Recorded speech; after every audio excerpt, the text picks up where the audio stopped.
Welcome to the In Between podcast, a space for real conversations and meaningful interviews about life, faith, culture, leadership, and everything in between. Welcome to another episode of the In Between podcast.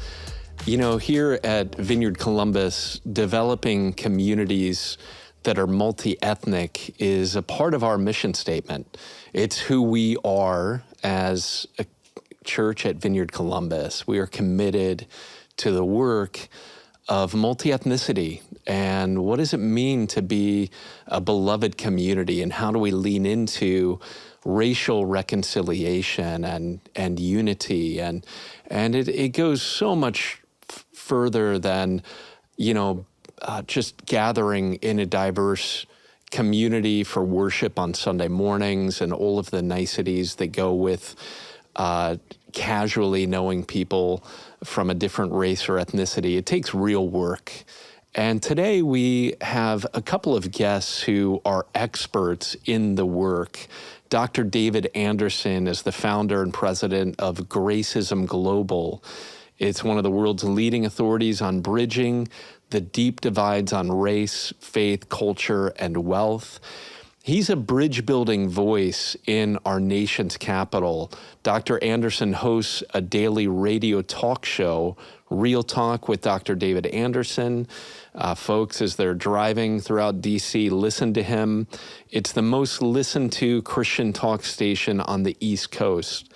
He's also the founder and senior pastor of Bridgeway Community Church, a wonderfully beautiful, diverse church that I visited in Maryland. There are over 10,000 attendees from 60 nations. It's viewed online from folks around 100 countries around the world. And it's in Owings Mills, Maryland. He's authored a book called Gracism, The Art of Inclusion in 2007, and there's actually a new book, an updated version of this that's going to be coming out in May of 2023. Also, we're joined by Pastor Dave Heiliger. He's the director of Gracism Global. It's a consulting firm committed to equipping transformational leaders to do the work of Gracism, and we're going to hear all about Gracism. He graduated from the Center of Justice and Peace Building at Eastern Mennonite University with a master's degree in conflict transformation, and the Mennonites, that particular university does great work in bridge building and the work of reconciliation. And so we have a couple of great guests today, so let's jump into it. Well, Dr. Anderson and Pastor Dave, thank you so much for joining us for this episode of The In Between. It's great to have you both. Good to be with you, Eric. Yeah, glad to share this time with you. Dr. Anderson, you're the founder and senior pastor of Bridgeway Community Church in Columbia, Maryland, around the D.C. area, and you lead a thriving multicultural church there that you founded. I'd love to hear a little bit about the church and some of the things that you're doing there in the D.C. area. Thank you so much. As you know, Eric, being in multicultural ministry, it's definitely a journey, and you've been doing it for many years. And I just thank the Lord for the work that you have been doing in Amsterdam, Europe, and Ohio, Columbus, with Rich and so many others. So thank you for building that beloved community right there in the heartland of Ohio. And in Washington, D.C., you can only imagine being on the East Coast. In Baltimore, Washington, that entire metroplex is where Bridgeway Community Church is. And Bridgeway is a church I started after coming out of Bible college in Chicago and an internship and an assistant pastorship in Chicago after training for about 6 years. I parachuted in with flares to Columbia, Maryland to start Bridgeway Community Church. I wanted to start a church that was non-denominational, contemporary style, and multicultural.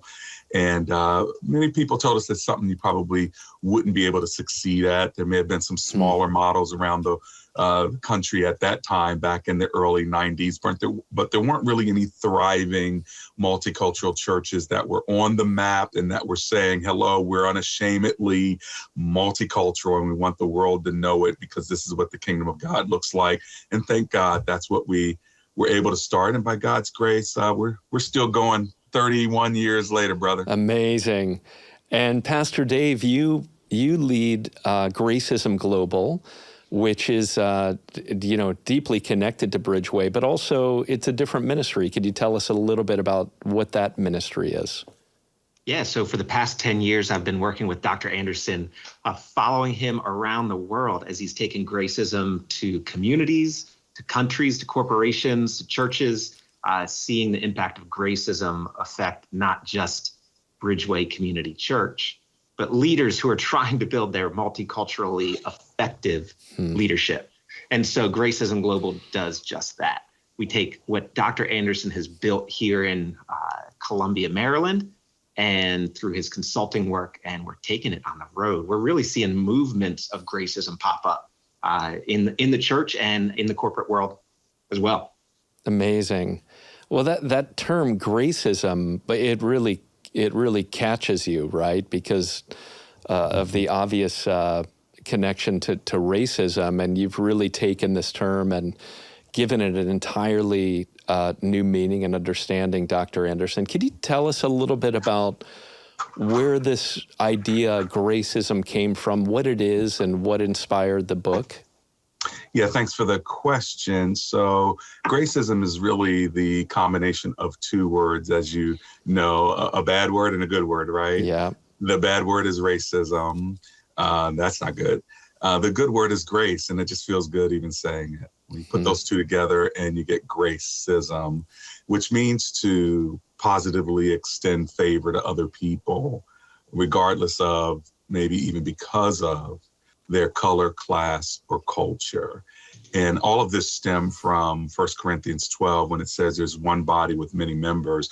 And that scripture really talks about honoring those that have unpresentable parts, or parts that is not as presentable as others, or certain parts of the body may lack honor. So how do you lift up and honor those that don't have that kind of honor? And so what we did is we built around 7 or 8 phrases that come out of 1 Corinthians 12, from about verse 12 to about verse 27.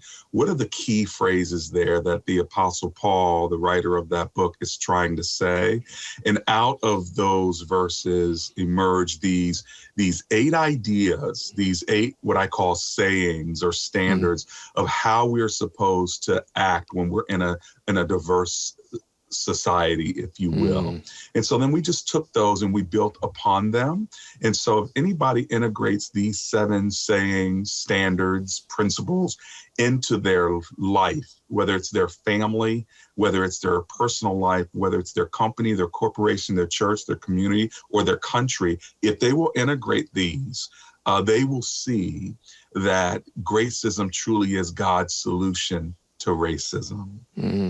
I'd love to unpack some of those sayings, but before we do that, I want to hear a little bit of your story. One of the things that you write, you grew up in the D.C. area, you moved to Chicago, you went to Moody, studied at Moody Bible, you did an internship at a large suburban church that many white churches in America looked up to for decades, Willow Creek. And in your book, you write about an experience you had your first day as an intern, and you were pulled over by the police on 4 different occasions in one day. Now, I should be pulled over 4 times a day, just by the way I drive. But I, by God's grace, have not been pulled over 4 times in a year. You were pulled over 4 times in one day. And it's quite, I think a lot of majority culture white folks hear that and have a lot of different reactions. One of them for me is it's just hard to imagine that. And I would love to hear from you, like how that impacted you and how that shaped your work in Gracism today. Yeah, well, like you, I'm sure I could be stopped over for how I drive as well. But when you're an African American, it's not about how you drive, it's about where you drive. Yeah. And what you look like when you're driving, And so imagine as a white person, if you knew there were certain areas that you could not or should not drive because you would be hindered, or you would be spotted, or you would be targeted. Now, I think most white folk, along with Black folk and others, Hispanics, Asians, so on and so forth, know that there's certain danger areas that you shouldn't go to. It doesn't matter what color you are. If you don't want to be jacked, you do lock your doors, you do heighten your senses, right? And so we do understand the concept of knowing where you're driving at all times. But when you consider driving through danger areas, you're not thinking police, you're thinking criminals.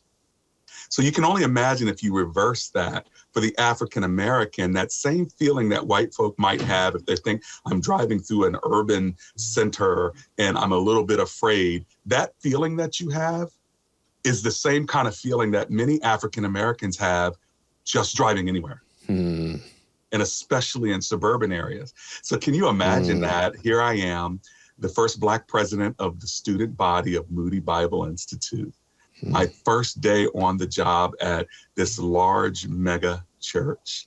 And as I go, I'm late because I get stopped less than a mile away from the church. And they tell me that I fit the description of someone. And so I show up late. There are other interns as well. There's probably like 10 of them or whatever, all white. And I'm the one that's late, the Black man. Come on, Eric. I ain't trying to help the stereotypes, brother.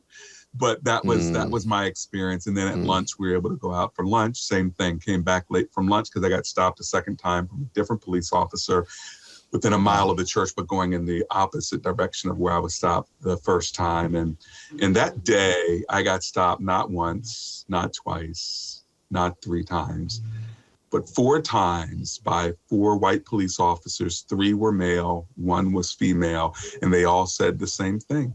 I fit the description of someone.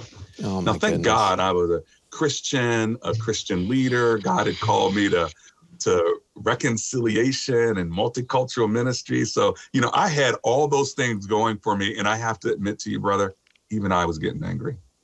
And people know I have a pretty positive personality. Yeah. Even I was getting angry. So I'm thinking to myself, if I'm a young African-American male who may not know the Lord, who may not be called to ministry, like, how much do you take? How often do you allow this to affect your world? So anyway, that was my first day on the job as a ministry intern at Willow Creek Community Church. Woo! Oh, my goodness. Well, I appreciate so much you sharing that story. And,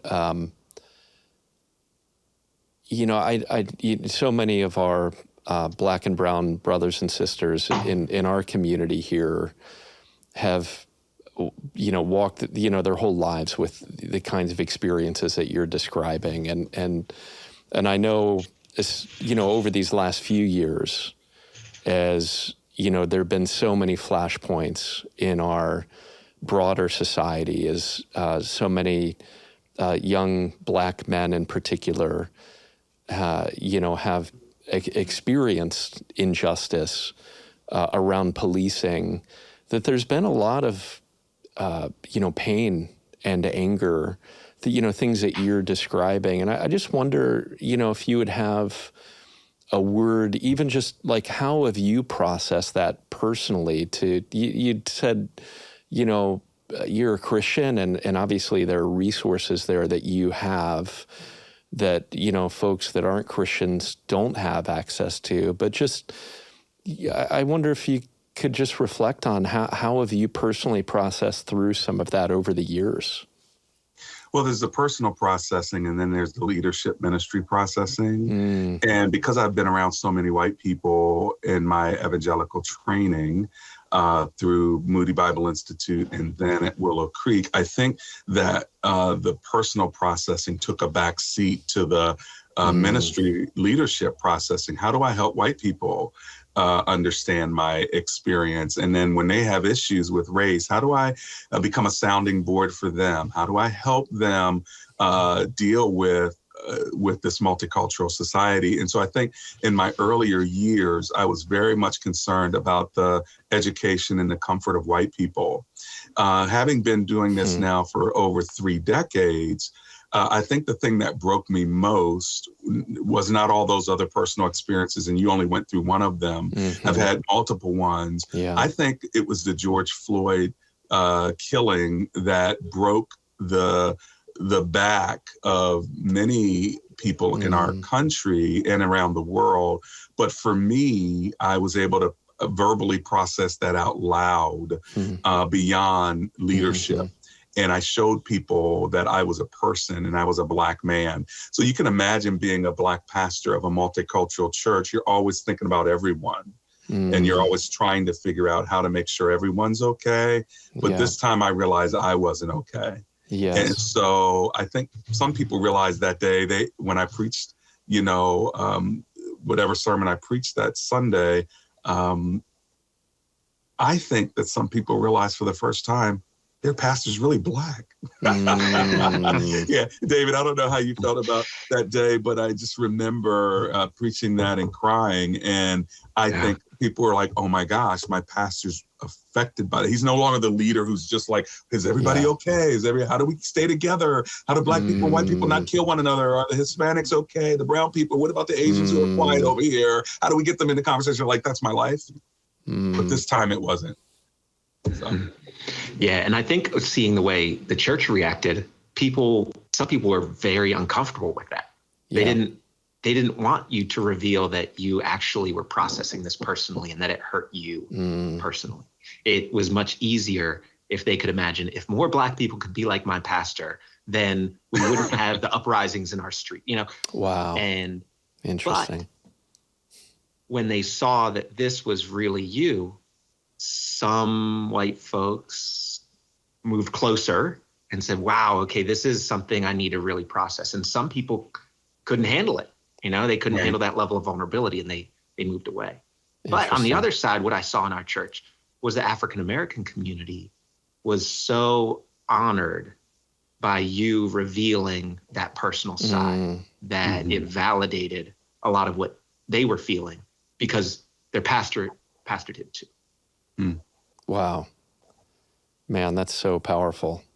And I am so grateful for the work, Dr. Anderson, that you've done to be a missionary in a way to white spaces and to, to white folk, because I don't know the particular burdens that you have carried in that work, but I know as someone who's been a missionary in a different culture that there are particular burdens that are not understood. And I know that the burdens that you carry as a Black man, as an African American to white spaces, that those burdens are heavy burdens. And I'm incredibly grateful for the work that you've done. I'd love to hear a little bit about, you have these 7 expressions, and there's a new version of your Gracism book coming out in a couple of months in May. And you actually have an 8th saying, I think. And I'd love for the two of you to share a little bit about some of these phrases and sayings from 1 Corinthians. I don't know, Pastor Dave, if you want to begin. Yeah, sure. So let me show you the copy of the new book. I'm not sure if folks listening to this can see it, but you'll be able to get it May 8th. May 9th. And it's on pre-order now, gracismglobal.com/book. You can pre-order it and make sure you get your copy. Doc wrote Gracism, the first edition, in 2007. 2007, we were living in like a post 9/11 world. We were living in a time where the framing around race was a lot about racial unity, racial celebration, racial reconciliation even. And this was pre our modern day conversation around race. And it was so impactful for people who read it then, and has done wonders for, like we said, communities and countries and corporations as leaders have processed that, and even families, people, individuals, relationships. And last year, we had a major leader come and speak at our church, and he said, "Doc, I think the world needs Gracism now more than ever. Have you thought about re-releasing the book?" Like, really, I think if we could put it back out there, it could really serve a lot of people. And so Doc came to me and said, "Dave, what do you think about this?" I said, "Well, I've already did the research, and it looks like the publisher would love to re-release it, but we need a new chapter." They said, "We need new content." And I said, "I think I know what the new chapter should be." But I don't know. I think maybe you skipped over something in the first writing of the book when you looked at 1 Corinthians chapter 12. And he kind of gave me this look like, "All right, young one, tell me, what did I, no, but he covered it somewhat, but a deeper dive into one of the phrases there as the body interacts with itself. And that very last part of the passage says, that when one part is honored, we all celebrate with it, right? That's where the seventh saying comes from. But there's this phrase before it that says, if one part suffers, the whole body suffers with it. And Gracism has been this positive force, this positive movement to combat racism as we extend favor. And maybe suffering with others doesn't quite sound like this positive movement. But maybe it's not positive for me in the sense that it takes me into suffering. But how positive is that for the one who receives an empathetic presence and compassionate response from a brother or sister that doesn't suffer the same things as them personally? Yeah. And so that's where this eighth saying emerges from. And Doc jumped on it so quick, and he revealed this eighth saying, "I will heal with you." The power of empathy for healing the broken body of Christ. And it really can bridge these deep divides. Amen. How does that look? I wonder, maybe taking that particular expression, but there are, 7 others as well. And you think about how this looks in action. So, I will heal with you. And, thinking about the Black community that has been, experiencing so much oppression for, hundreds of years in our country. And how is it, especially with, how is it that the Black community can experience healing from white people who have been, the ones who have been on the other side of being the oppressors? And how can that even look for Black folk and white folk? And maybe in particular in the church, you could talk about how that could look. I think one of the first things, Eric, is for my non-Black brothers and sisters in the Lord, one of the first things they can do is stop denying the narrative and the pain that people experience. So if a woman feels like men are being chauvinistic, if a woman feels like she's being put down, if she says that and feels that, if the guy's like, "No, I'm not putting you down," or "No, you're not feeling that," "No, you weren't raped," whatever, then it's kind of a non-starter. So when you have a whole narrative of white folk, especially, others as well, basically denying the narrative of what people are experiencing, that doesn't help healing. Yeah. Because it throws empathy out the window, as opposed to tell me more. How can I help? Show us, what it is that you are experiencing. And when somebody has an opportunity to express that without without judgment, it's pretty amazing, because healing can start there. James says, ask for wisdom. And if you ask for wisdom, the Father will give it to you, but it says he'll give it to you generously without finding fault. I just think that that's interesting, isn't it? Without finding fault. And I think that this idea of not just empathizing, but listening and hearing that narrative without finding fault. And one thing that my brothers and sisters like you, Eric, and you, Dave, have done is you've been able to allow your brothers and sisters of color to express their narrative without finding fault, without judging it, and then trying to take that and say, now let's put frame around it and how can we be better? There are a lot of white folk that don't do that. They do the exact opposite. Yeah. They find fault with every video. They find fault with every arrest. They find fault with every expression of what it means to be Black. And if there's a Black Lives Matter movement, they're going to find fault with it. If there's a protest, they're going to find fault with it. But they don't find fault with a protest holding an American flag, beating people as they climb into the Capitol. For some reason, there's no fault there. And so if you kneel when there's a anthem for a professional football game, they'll find fault. But if you're climbing the walls of the Capitol, then you're a patriot, not a protester. And I think what happens is when you have these kinds of flashpoints in the country, this is a great opportunity to ask, how do my Black brothers and sisters see it?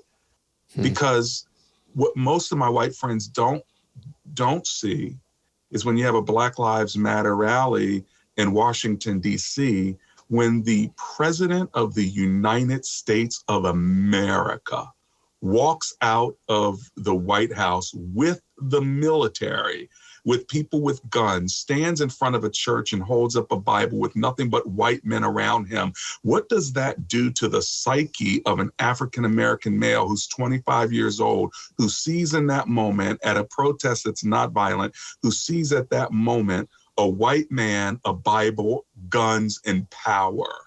What does that say to the psyche of a young Black man? And this is what many white folk have not done. They just see what they see, but they don't say, but what is my experience? What would the experience be of an African-American male? Think about that though. Bible, power, guns. And then look at our entire history as an African people. Bible, power, guns, and religion. Right? And so this is saying to the Black male, we're putting you in your place, so you need to pipe down, because all this protesting stuff, we have the Bible, we have the guns, and we have the power. This is called nationalism, Christian nationalism, using the Bible and using the gun to tell Black people, sit down and shut up. But then you can have the exact same thing that's much more egregious, much more violent, much more consequential to the entire country. And you sit back, you relax in a dining room, you will not condemn it, and people are not called rioters, they're called patriots. So can you just imagine what that does to the psyche of a Black person like me? And I'm a disciple of Christ trying to help people. That's right. Did I go too far, Eric? I'm sorry. No, you didn't. I tamp down this podcast? What you're describing is exactly what's very hard for any of us to do, which is what you've described earlier, which is to do this cross-cultural work, which is to imagine what life is like for folks who are different than us. And, one of the things that's just very hard for any culture, that has experienced being the majority culture, is it's hard to imagine life from another perspective. It just is. Yeah. And I experienced that when I went to another culture as a missionary. It's, all of a sudden, I'm not in control. I'm totally different environment where I don't know what it's like anymore to be an American and to live in America. I'm living in someone else's culture, and when when that's forced on you, that's one thing. But to willingly choose, it does take choice, and that's what is very difficult for us to do as majority white folks, is to actually make a choice that I'm going to shut up, I'm going to listen, and I'm going to believe. I remember I was actually recently talking with Pastor Rich, Doctor, and I believe it was the meeting where you were here in Columbus. You were leading a meeting with our mayor and a number of other pastors, white and black, and really diverse group of pastors from our city. And Rich described, hearing, it may have been your story of being stopped by the police. And one of the pastors he described as challenging the narrative that he was hearing. He couldn't allow himself right. to hear the story. It did not compute. It was like, it's not possible that you could have gotten pulled over 4 times. Something is wrong here. It does not compute. And instead of just believing it, like, oh yeah, okay, that's not my story, but I believe that this is your story.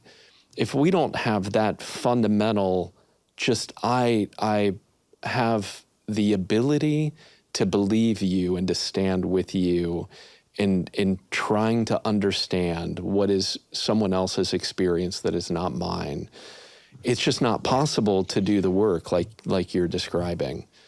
And what that gentleman said, something is wrong here. Yes, something is wrong here. And it's just at that point, who do you point to say something is wrong? Do you point at the one who's telling the story, saying something's wrong with you?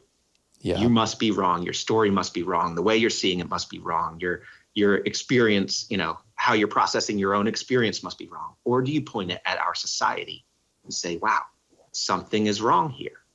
And like you said it yourself, I will stand with you. That's the 5th saying of a gracist. And that's one thing straight from the scriptures that we can take when we say we're not going to be satisfied with division. Scriptures talk about there being no division in the body. And that means the majority helping the minority. It means standing with people when they say they've had experiences like that and not pointing the finger at them saying, wow, something must be wrong with you. Dave, I appreciate you pointing that out. One of the things that folks will regularly say to me, over the last few years especially, you'd mentioned the murder of George Floyd, and there was an incredibly divisive point in our nation, but also at Vineyard Columbus as well. And I think, every pastor I talk with experienced, incredible division, not just within their cities, but within their churches. And, one of the things that folks, will regularly say, white folks in particular, is, the things that you're saying are really divisive. They're dividing us. Right. They're highlighting our by highlighting the sin of systemic racism, that you're actually further dividing rather than, as you'd mentioned, Pastor Dave, this optimistic, vision of hopeful unity. And, I wonder how you think about both of those things, like, both the, what it takes to really heal the divisions by addressing sin, but then how do you get to this place that we all want, which is we actually want unity. We do want to be a united body, but there's the hard work that it takes to get there, that a lot of us just don't want to do because it's too painful or too confronting. And so maybe you could talk a little bit about that journey and why it's worth the journey. Yeah, well, we live in a culture where we like to answer the question when somebody asks us, how are you doing? What do we say? We say, oh, I'm fine. Oh, I'm fine. We're fine here. And maybe sometimes we think if we tell ourselves enough that we're fine, we'll actually be fine. When that's really just a mask that we put on to trick ourselves or to trick other people to maybe take the path of least resistance. And I hear that in that conversation. Oh, we're fine. Look, if the more we talk about it, the worse it's going to make it. But when has acknowledging our own brokenness been contrary to the gospel? Never. That's at the heart of the gospel, to continually come back to Christ, to our community, and say, wow, we are broken. Lord, will you heal us? And I don't know, this has always been a question for me. Why is it the church that resists the most in acknowledging its brokenness? Shouldn't we be the first ones to step forward and say, wow, where does sin still exist in my heart, oh Lord? Search my heart, know my inmost being, right? It's all throughout the scriptures that acknowledging our own brokenness is the starting point for a deeper relationship with one another and with the Lord. And we see that when we, as pastors, we counsel people in their marriages. And if somebody comes into your office and says, oh, we're fine. And, the husband says, we're fine. And the wife says, we're not fine. I'm not fine. What pastor in the right mind would say to the wife, your husband says you're fine, quit complaining? That just doesn't make sense. So I think what this process over the past couple of years has done has maybe taken the mask off, the I'm fine mask, and helped us see that we're not fine and we do have some work to do. And those that try to put the mask back on just kind of look outdated. They kind of look awkward. They kind of look sad when you put the mask back on. Dr. Anderson, there's been a lot of critique over the last few years of this idea that the multi-ethnic church in all its diversity is something that should actually be pursued.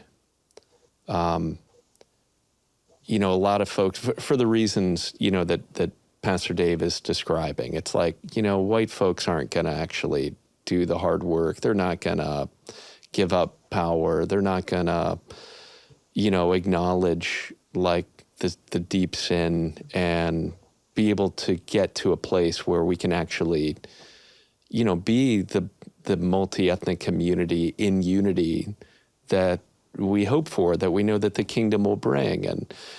And so there's a bit of pessimism, I think, in some quarters. But I wonder, for you, like you're committed to this work and you believe in it. Maybe you could share like what hope you have for why this is worthwhile and what's possible in your own experience for us. Well, the good news is I think that people do want it. They just don't know how to get to it. And so as we lift up the kingdom of God and we lift up the word of God, when people are enlightened by the Holy Spirit and the scriptures, then the next question becomes, how do I get there? I want it, Lord, but how do I get there?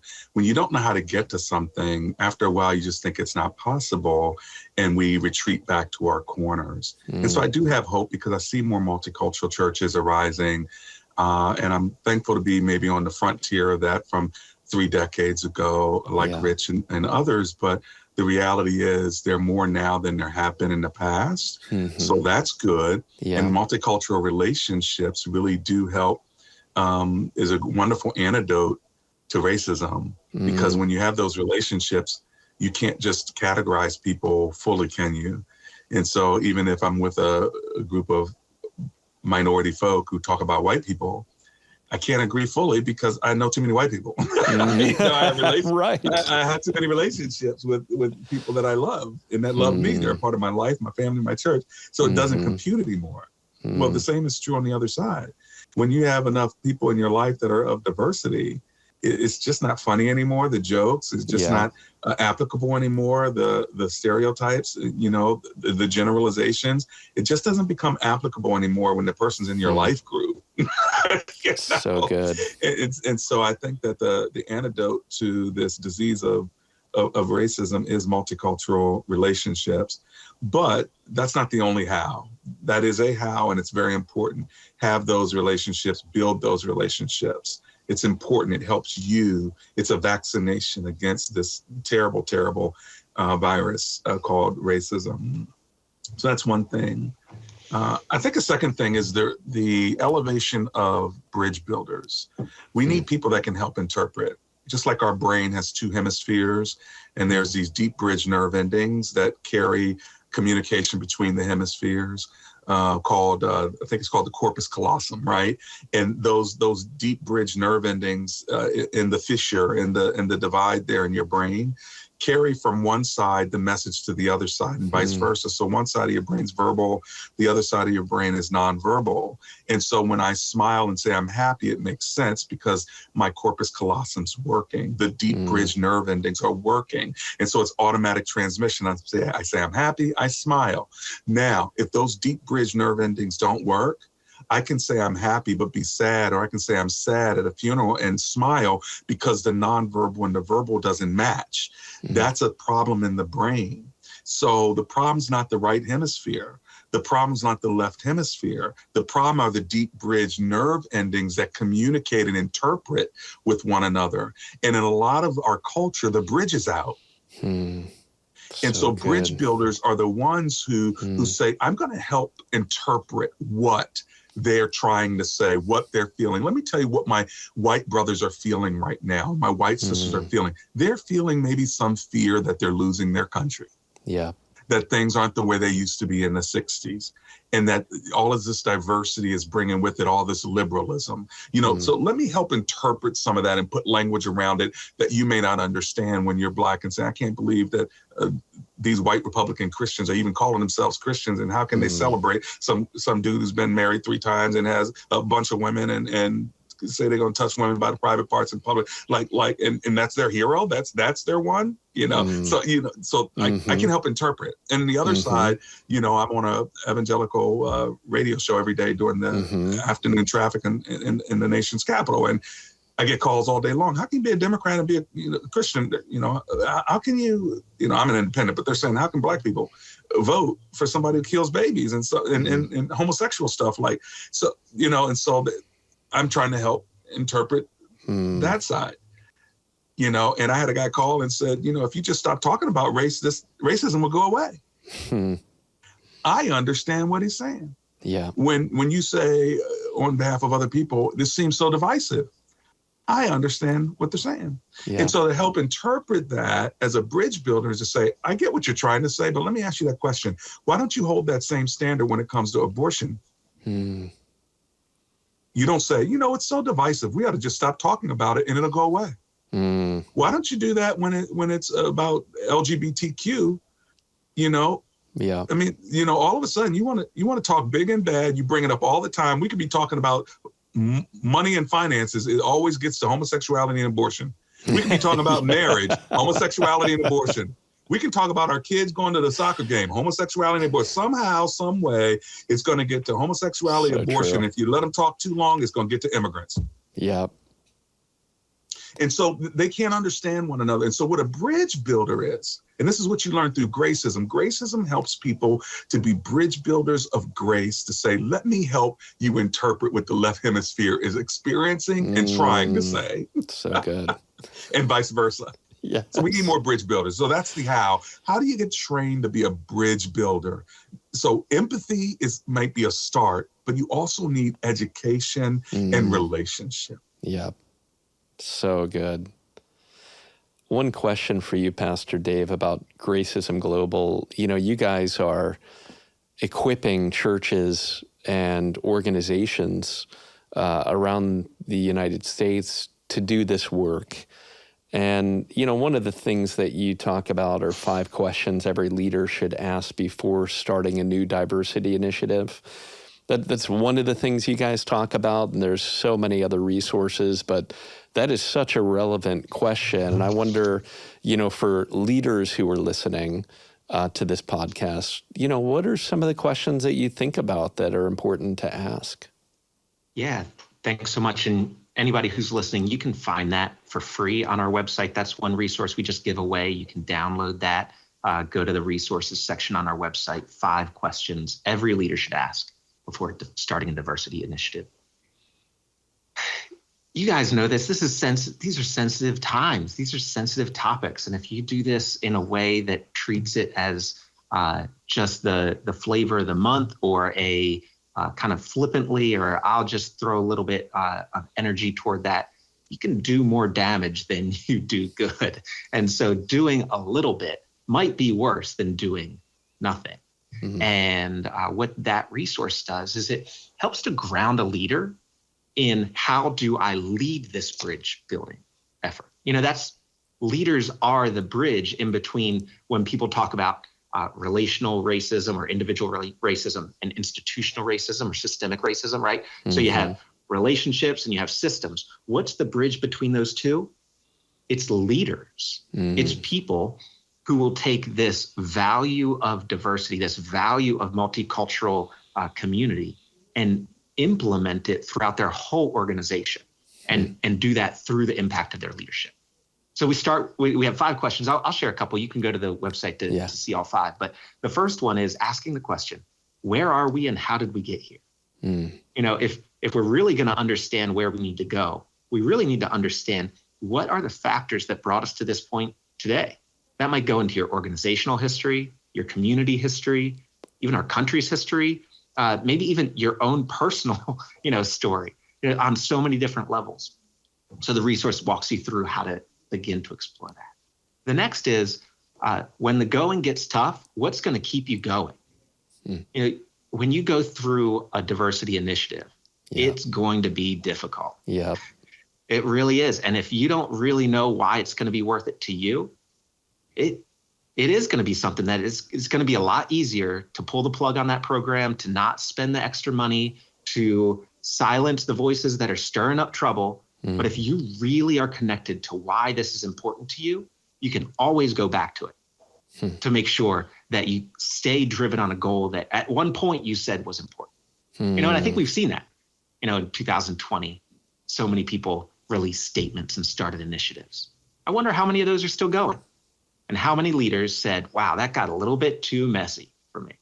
So asking these questions before you get started, it might delay the start of your initiative, but I really do think it'll make it more impactful. Man, that's so helpful. That second one, we were just talking about that recently as a leadership team, because we've gone through, a significant leadership transition at Vineyard Columbus. And one of the questions in some quarters in our community has been, are Eric and Julia really committed to this value of multi-ethnicity? We know Rich was, but are they? Mm. And, for me, I'm like, of course, look around, look at what we do, look at everything that this church is, but it doesn't matter. And one of the things that some, our diverse pastoral team, say to us is Eric, Julia, get used to it. This is you have to carry that small burden of people saying to you, you're not doing enough. That's a small burden that you guys get to carry compared to the burdens that other folks in this community are carrying every day.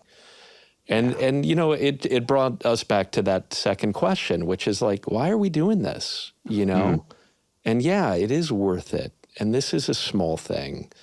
And having that understanding of what are we doing here and why are we doing this is so vitally important. And those are great questions. And you guys are doing fantastic work. I am so incredibly grateful. And could you share with us your the website, to get connected to Gracism Global? Sure. It's Gracism with a G. Don't forget the G in there, right? That's an important one. GracismGlobal.com. And there you can find resources, you can get connected to our network, and you can find our new book releasing May 9th. Yeah, GracismGlobal.com. Can't wait to read this updated version. Dr. Anderson, Pastor Dave, thank you so much. What a great privilege to have this conversation with you today. We're so grateful for you. Eric, it's good to be with you. Thank you for inviting us, and I hope we get to do more together as we move toward the future, my friend. Thanks for joining us for this week's conversation. As you listen to this episode, what stood out to you the most? Let us know by emailing podcast@vineyardcolumbus.org, or if you're watching on YouTube, leave a comment below. All the books mentioned in today's episode can be found in our online bookstore at vineyardbookstore.com. Have a great week.